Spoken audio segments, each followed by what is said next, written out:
Emily placed instant noodles in front of me.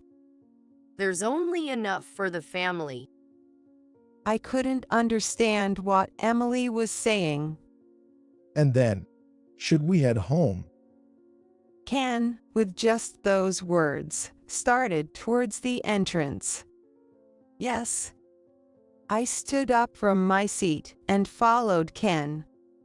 I'm so sorry for everything that's happened. Like a dam breaking, I told Ken everything up until now. How suddenly Emily's attitude towards me changed. My name is Hannah Yarnold. I'm a 56-year-old homemaker. My husband's name is Ken. Ken and I worked at the same company. It was what you'd call an office romance. I was in accounting, and Ken was in sales, different departments, but Ken often dropped by accounting.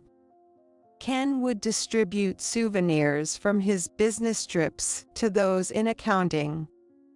Ken was thoughtful and kind. Whenever I went to the sales department to check on receipts, Ken was always the first to help. Even if it wasn't his fault, Ken would always apologize. He was sincere in his dealings, and his smile was kind. I was secretly attracted to him but too embarrassed to say anything, so our relationship as colleagues continued for a while.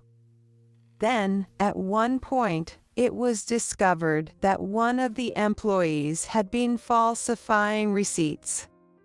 Ken cooperated with the accounting department to uncover the truth and resolve the issue. After that, Ken invited me out for a meal under the pretext of a consolation party. I thought it would be a group going out, but it was just only us. I was surprised, but more than that, I was happy. Dinner with Ken was so enjoyable that I lost track of time. Ken and I had similar farts, such as it was fun for us to get the money right when doing bookkeeping. After that, we went out for meals and on dates several times. After about half a year of dating, Ken proposed to me. I pretended to think it over, but I was incredibly happy. I planned to keep him in suspense for about a week, but my happiness won out, and I told him, okay, the next day.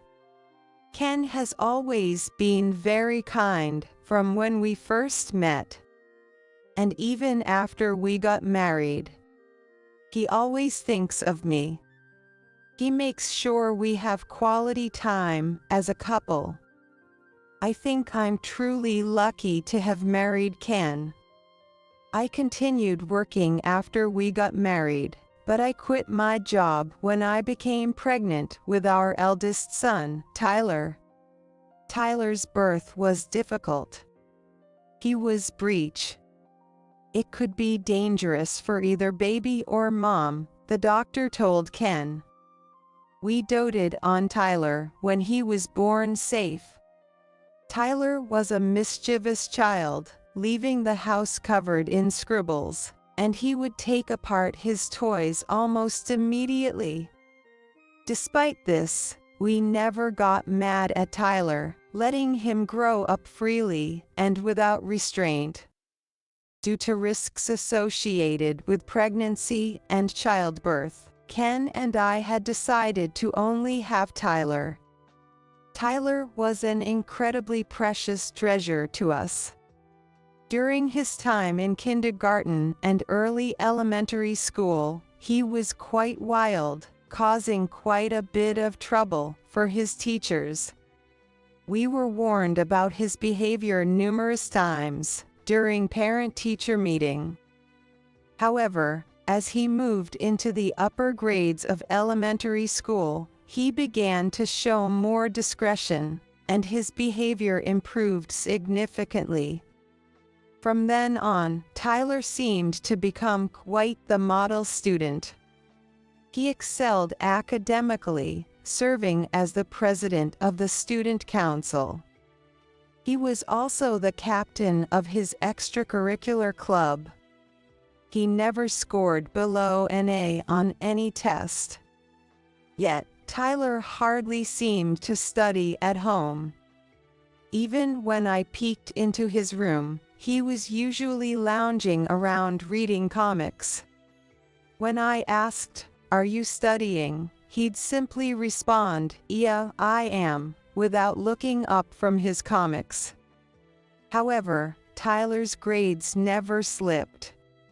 He must have been putting in the effort when I wasn't aware. Tyler chose to attend a local public middle school and high school. Even though his grades could have easily gotten him into a more prestigious private school, he chose the public school closest to our home. Throughout middle school and high school, he consistently ranked at the top of his class and served as student council president. He went on to attend a local public university. In college, he seemed to focus more on volunteering and other activities than on his studies. When it came time for job hunting, Tyler only applied to local companies. Given his academic record, he could have landed a job at a major corporation or even an international firm. I found it curious that he chose smaller, local companies. I asked him why. I've kind of always wanted to work locally since high school. It turned out, a high school project on our hometown sparked his interest in staying local. He chose the local university and sought to deepen his understanding of our town through volunteer work. I was genuinely impressed by his thoughtful planning, having had no idea he felt this way. "That's amazing, you've really thought this through." I praised him.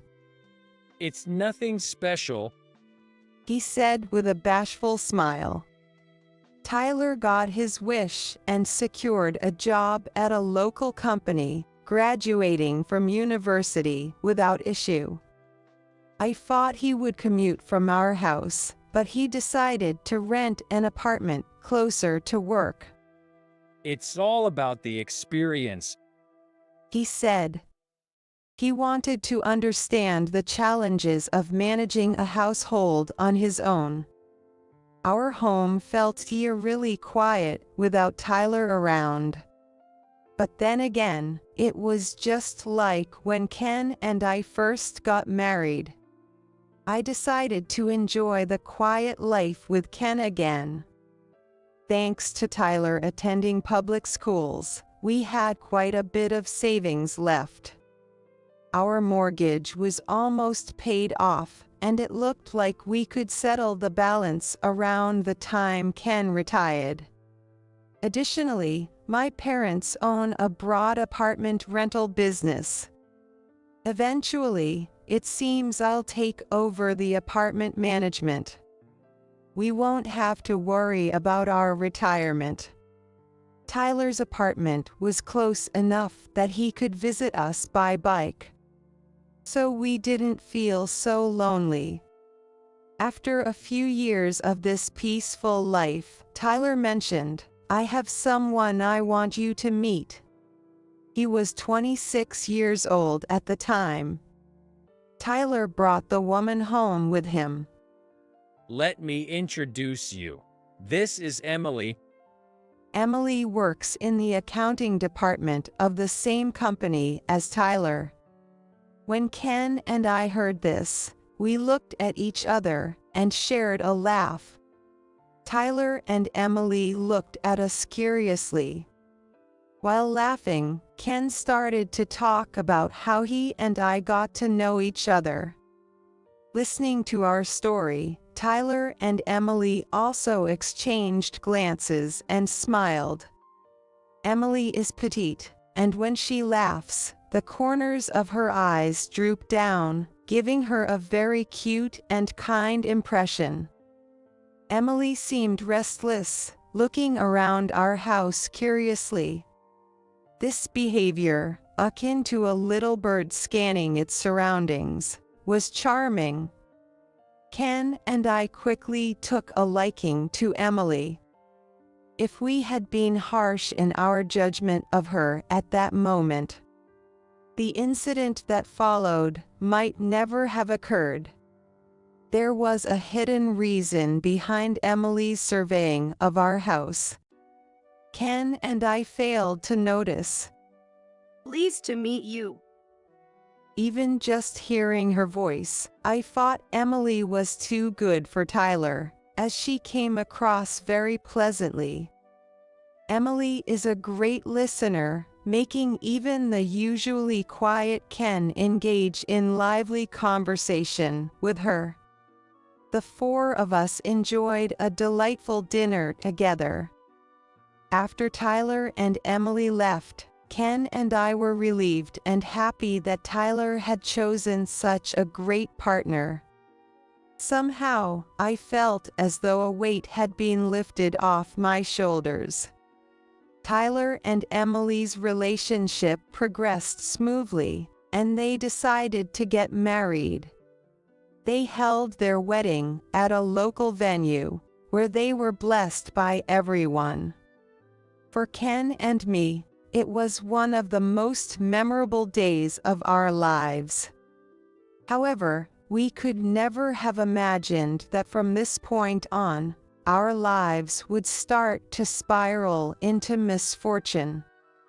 At first, we thought it was just a coincidence, or perhaps Emily wasn't feeling well, but it seemed that wasn't the case. Her attitude towards me became increasingly worse day by day. When I tried to discuss what to make for dinner with Emily, she initially pretended not to hear me. Then, her usual response would be something like, "What is it?" as if it was a bother. I was intimidated by Emily's attitude.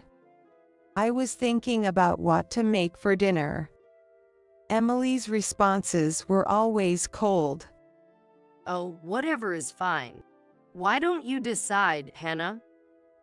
The atmosphere was not at all conducive to discussion. It was clear that Emily's attitude had changed significantly from when we first met. And it was only towards me. More than being angry, I was perplexed. I didn't want to ruin our relationship with Emily, so I ended up being overly accommodating. "Well, how about chicken curry for today?" That sounds fine. Emily would end our conversations with a hint of annoyance. I quickly got started on preparing the curry. Then, without offering to help, Emily would make comments like, "That ingredient, what about the spices?" as if she was picking on everything I did. Ignoring her remarks, I continued to cook the curry in silence. As I cooked, I wondered if I had done something terrible to Emily. But I couldn't think of anything. Had I said something to upset her? Had I done something offensive? I tried desperately to remember, but nothing came to mind. Honestly, I had no clue. Even after that, Emily's attitude didn't change. Every time Emily treated me terribly, I would wonder if I had done something to her. But I couldn't understand why Emily was being so awful towards me. I felt like the reason for Emily's change in attitude wasn't me but something else. This was just a hunch, with no certainty. A year passed, and Emily's attitude towards me remained the same. On the contrary, it had gotten even worse. Hey, Hannah, this dish looks awful. Emily began to openly criticize my cooking. She now openly insulted me. The seasoning looks too strong, and doesn't it look bad? I couldn't help but tark back. Well, that's how we always cook it here. Emily would snort at my words and mock me. Oh really? How lame. I was honestly quite irritated by Emily's attitude. If you're going to complain that much, why don't you try cooking by yourself next time? Scary. You are so scary. Emily exaggeratedly acted frightened. Loudly enough for Ken and Tyler in the living room to hear, perhaps intentionally. I was scared of Emily's calculated behavior. Anyway, Emily's attitude was only visible when we were alone. She kept making provoking remarks towards me. I thought about consulting Ken or Tyler many times, but I just couldn't bring myself to do it. Emily was exceedingly devoted to Ken, and she got along well with Tyler too. So I thought I just had to endure it. I didn't want to ruin the relationship. Today's dinner is oven-baked rockfish, made by Hannah. Emily served the dish with an incredible smile. After being bombarded with sarcasm by Emily in the kitchen, I could only force a wry smile. It looks delicious. Ken said as he took his seat.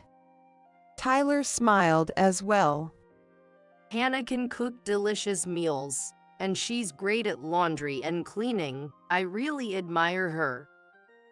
Emily turned to me with a smile. Honestly, I felt sick. Hannah, you're really amazing.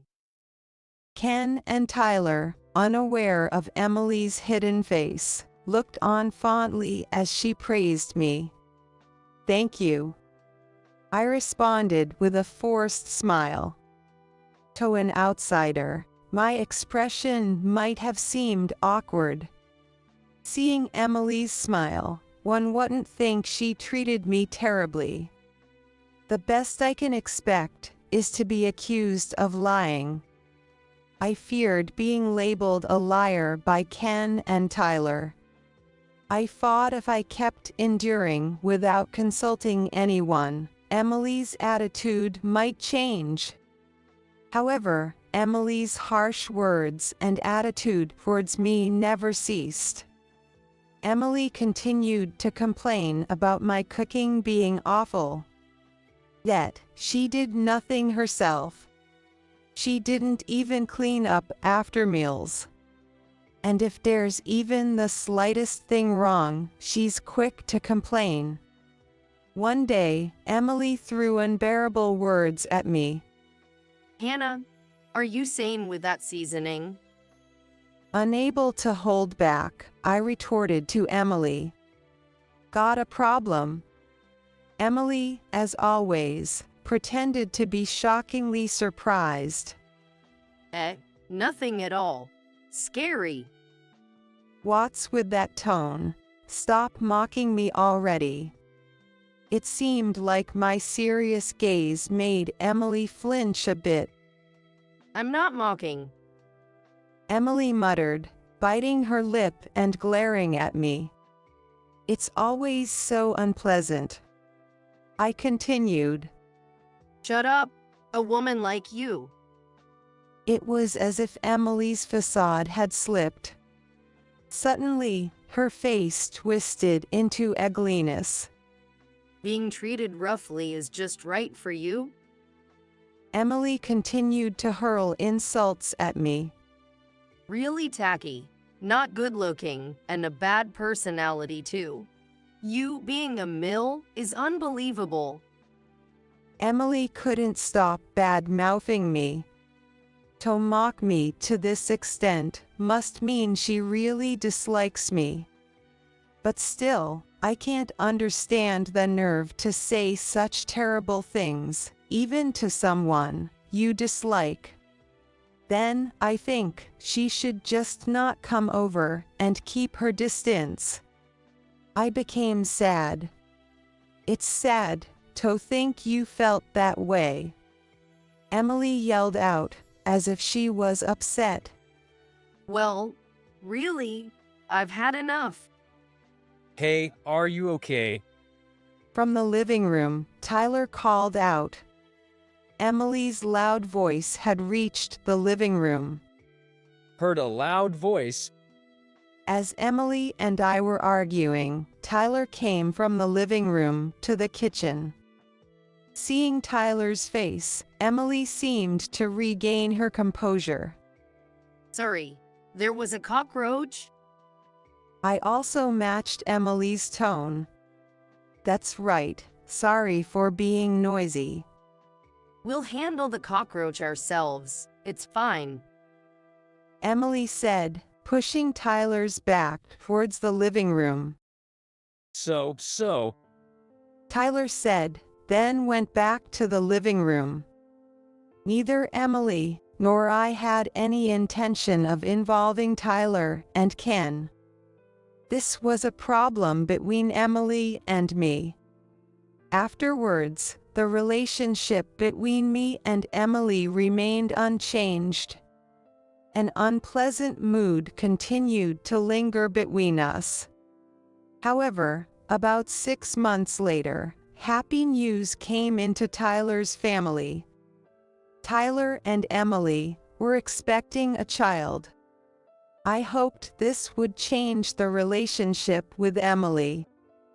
After getting pregnant, Emily was cautious and drastically reduced her visits to our house. I finally got back to a peaceful daily life for the first time in a while. While Emily was away, I kept thinking about why she had changed her attitude.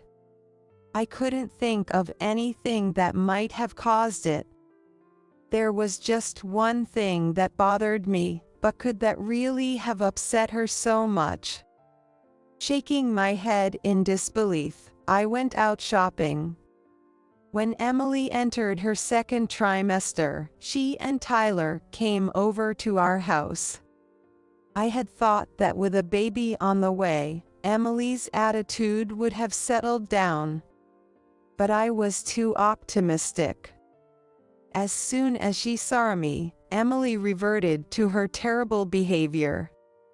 You know, unlike you, everything's going smoothly with my pregnancy. Please rest on the couch because you need to take care of yourself. I told Emily that, but Emily just hurled insults at me. No way. If I let you cook, who knows what we'd end up eating? And then, unbelievably, Emily said, I need to keep an eye on things. What does she mean by keep an eye? Did Emily really see me that way? You can talk back if you want, but I'm fine no matter what you, who could only have one child, say. Oh, is that so? I replied, trying to keep a calm exterior, but I was not at peace inside. I felt guilty for not being able to give Tyler a sibling. Deep down, I felt sorry for Tyler. I compensated by pouring all my love into him and ensuring we spent a lot of quality time together. Ken and I could live a relaxed life together. I had no regrets about that. As I fell silent, Emily piled on more complaints. That reaction. Can't even talk back. How lame. I didn't understand what Emily wanted or why she was doing this. Deciding I couldn't deal with it anymore, I chose to ignore her. Months later, Tyler and Emily had a healthy baby girl. For Ken and me, she was our first grandchild. We were overjoyed. We eagerly awaited the day we could meet our granddaughter. I hoped that having a child would improve my relationship with Emily. With my experience in child rearing, I could teach her a lot. But my hopes were dashed. This became clear during our granddaughter's introduction party. The truth behind Emily's actions was also revealed. A week after Emily and the baby came home from the hospital, Ken and I rushed to Tyler's apartment with gifts for the newborn. We brought loads of presents for our granddaughter, like swaddles, baby carriers, diapers, and formula. Emily looked a bit worn out, but seemed well. I noticed her eyes turn cold when she saw me, but I was too excited to see my granddaughter to care. The baby was sleeping peacefully in her crib. Seeing Tyler as a father was deeply moving. He looked more mature. I laid out the groceries I had bought on the table. Thinking they wouldn't have had time to cook, I brought plenty of ready-to-eat meals for Tyler and Emily. As I started to prepare the meal in the kitchen, Emily strangely insisted. I'll do it. Please sit down. You don't have to push yourself, I said, but Emily pushed me down into a chair. It's okay, really. Feeling a strange pressure from Emily's behavior, I reluctantly sat down. As Emily served the side dishes on plates in front of Ken and Tyler. Here you go, please enjoy. I was thinking my portion would come later, when Emily only placed one plate on the table. But not in front of me, but at her own seat. I had a bad feeling about this, but kept quiet. Oops, my bad. I forgot your portion. Ken and Tyler laughed. It seemed like I was the only one with a bad premonition. However, Emily's next action made even Ken and Tyler freeze. She placed instant noodles in front of me. We only have enough for the family. I couldn't comprehend what Emily was saying. As I sat frozen, Emily, laughing, added insult to injury. You're not family. You're a stranger. Isn't that obvious? I couldn't grasp what Emily meant by not family. It dawned on me that Emily's feelings towards me hadn't changed at all. That's when Ken stood up. And then, shall we head home? All Ken said was that, before heading towards the entrance. Yes. I stood up and followed Ken. In the apartment lobby, I apologized to Ken. I'm sorry for what happened. Ken looked at me with a gentle smile. It's Emily. You should be sorry. What happened? I poured out everything to Ken, like breaking a dam. About how Emily suddenly changed her attitude towards me. And she pretended to be friendly in front of Ken and Tyler. Ken looked into my eyes and nodded slowly. I asked Ken why he believed everything I said. Well, I never would have thought Emily could do something like that. I would think the same if I were in Ken's shoes. Emily had been playing her cards well. You wouldn't lie, especially not to speak ill of someone. Ken trusted me. That made me incredibly happy. Ken murmured as if to himself. It would be unthinkable for me, your husband, not to believe you. Tears started to well up in my eyes. Ken handed me a handkerchief with a laugh. It's also my fault for not realizing it sooner. That couldn't be helped. I had kept it a secret, after all. I'm really sorry. Ken's words made my tears unstoppable. Don't worry about it. I'm here for you. Thank you, I said, my voice choked with tears. How dependable Ken was. I was moved by Ken's kindness. As I was about to leave the apartment building's lobby, my phone rang. Checking the screen, it was from Tyler. Feeling sorry for ruining the celebration of our first grandchild, I answered the call. Tyler's call was to say, "I want to talk things over properly, so please come back." He wanted to apologize for Emily's rudeness, and also mentioned that Emily's behavior had been odd. I consulted with Ken, and we decided to return together. Opening the front door, Tyler welcomed us. Instead of the living room, Tyler guided us to the nursery, which was still being set up. There was a study desk and a bed, and I couldn't help but laugh at how eager they seemed. I'm really sorry about Emily. You guys have been having trouble for a while, haven't you? It seemed like Tyler had noticed something. Back when there was yelling in the kitchen, you were having trouble then, too, right? That's right. I had made up a story about a cockroach to Tyler. Tyler had realized it. After getting married, I explained to Tyler that Emily's attitude had changed quite quickly. Tyler listened silently, but his fists were clenched tightly. I'm truly sorry. Tyler believed what I said. I had thought Tyler might defend Emily and call my story a lie. Tears started to well up in my eyes again. Emily and I have decided to get a divorce. Ken and I were so surprised that we couldn't find the words to speak. Why?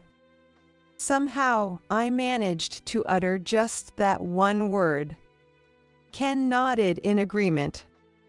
I'll explain everything now. Tyler said, then headed out of the room towards the living room. Ken and I followed him. I heard Emily squealing and screaming, "No," from the living room. On the dining table, there was a divorce form with Tyler's signature on it, which I didn't miss. Seeing my face, Emily threw a magazine and a decorative item she had at hand towards me. One of them nearly hit me. At that moment, Ken shielded me, and a small decorative item hit him in the face. Ken's glasses flew off in a random direction. Maybe Emily hadn't expected it to hit anyone. She stopped moving, and her eyes went wide. Shocked, I looked at Ken's face to see blood streaming down from near his temple. Tyler, with an incredibly stern look, approached Emily and pinned down her hands. Do you even realize what you've done? Tyler's voice was louder than I had ever heard it before. Emily collapsed on the spot as if her legs had given out. I did nothing wrong. It's not my fault. It's her fault. Emily kept repeating the same words, seemingly in shock. Tyler looked at me with a sad expression. Right after we got married, Emily went to visit you, remember? I tried to recall when that was. That moment, I realized what felt off back then.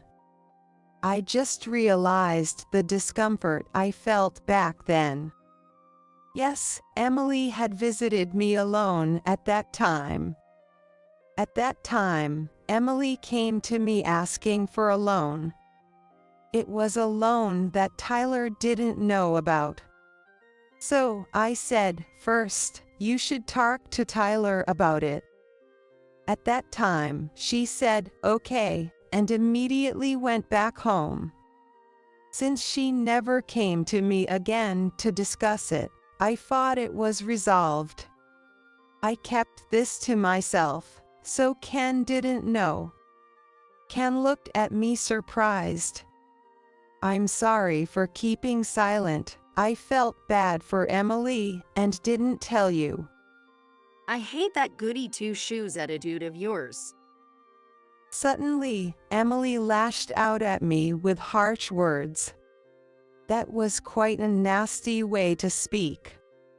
About that loan, Emily had borrowed money from somewhere else and repaid it. Then, Tyler shared with me about Emily's spending habits. Emily has always been extravagant with money. She likes to use expensive ingredients and loves brand name goods. When Tyler met Emily, she already had debts. I talked to Emily, advising her not to take on any more debts. I also told her that if she didn't, I couldn't associate with her, and she agreed. That time, Emily was apologizing while crying. Tyler looked down at Emily sadly. Anyway, I'm definitely not in the wrong. She's the one to blame. Emily insisted she wasn't at fault, but it was unconvincing. Tyler and Ken looked at Emily with dispassionate eyes. Cut it out. Enough, enough, enough.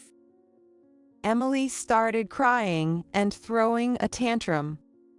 We couldn't handle her and kept our distance.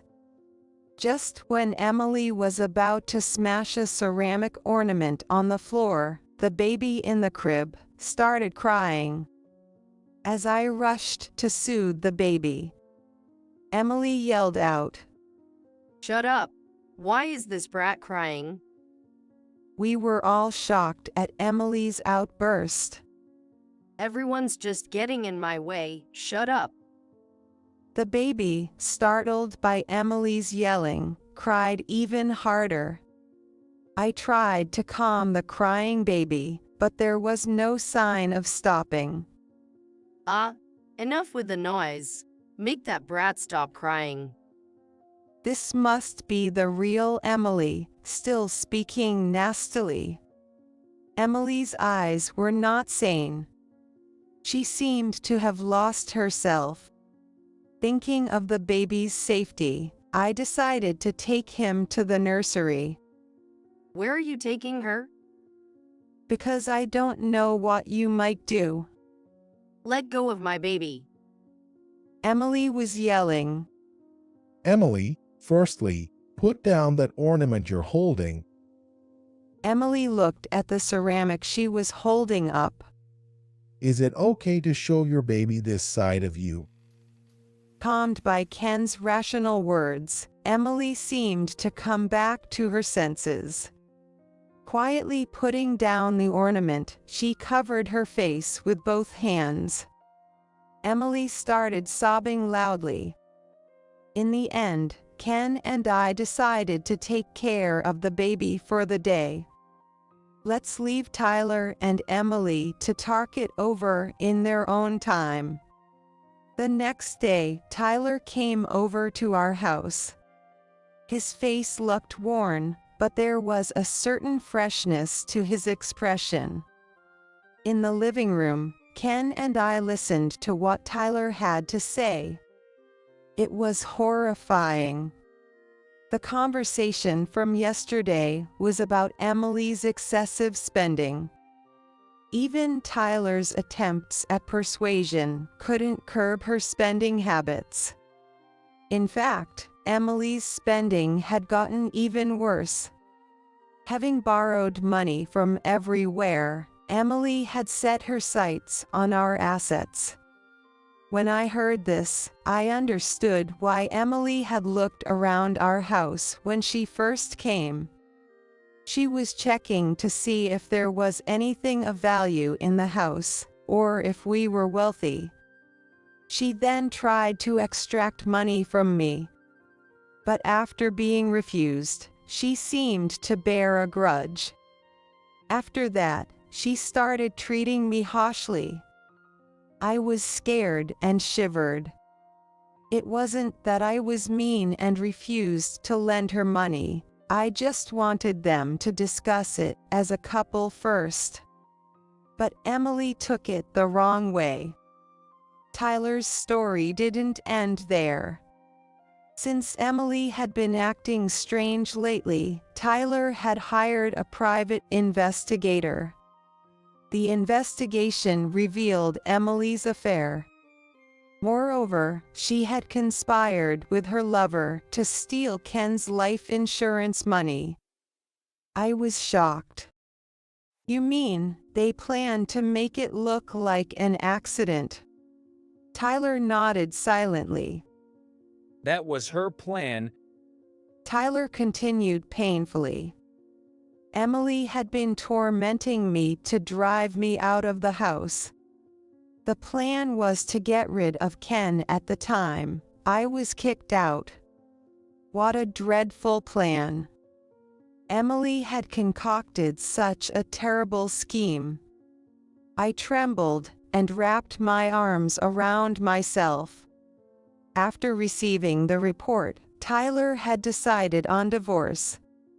He was looking for the right moment to talk about it when this incident happened. Tyler said he was going to report this to the police. We can't just stay silent about this. Indeed, if we let this slide, Emily might repeat her actions. Thinking she could get away with it would only embolden her. And she might do the same, or even worse, again. Emily needs to be properly judged, Tyler said. Ken agreed. That would be best. I also told Tyler. Tyler reported to the police, and Emily was arrested. Since she was trying to unjustly claim the insurance money, her arrest was inevitable. Emily's diary detailed the plan to get the insurance money. Tyler and Emily's divorce was finalized while Emily was in jail. Emily apparently claimed custody, but of course, custody was granted to Tyler. Even the lawyers seemed dismayed by Emily's claim to custody. If Emily is prosecuted, she and her co-conspirator will likely receive prison sentences. I hope Emily seriously reflects and faces her crimes behind bars. Not only did it ruin Tyler's life, but it also caused a great deal of trouble for the child that was born. The assault on Ken did not become a legal case because Ken didn't file a complaint. It was a kindness unique to Ken. Since Emily left, peace has returned to my heart. I can sleep soundly at night, and I don't get palpitations anymore when I visit Tyler's house. Living with Ken, just the two of us, has been peaceful. The times when Emily was causing turmoil feel like a lie to me now. Tyler and my granddaughter are living together. Fortunately, Ken and I live nearby. We help with anything we can, including daycare drop-offs and pickups, and meals. Above all, it's a joy to witness my granddaughter's growth up close. At this rate, Ken and I might be able to see our granddaughter's high school graduation. Because the granddaughter was a baby, she doesn't remember her mother. It might be sad, but it's probably for the best not having such a mother. Besides, it seems Tyler is seeing someone. My granddaughter whispered to me as if it were a secret. I'm looking forward to Tyler saying, "There's a woman I want you to meet."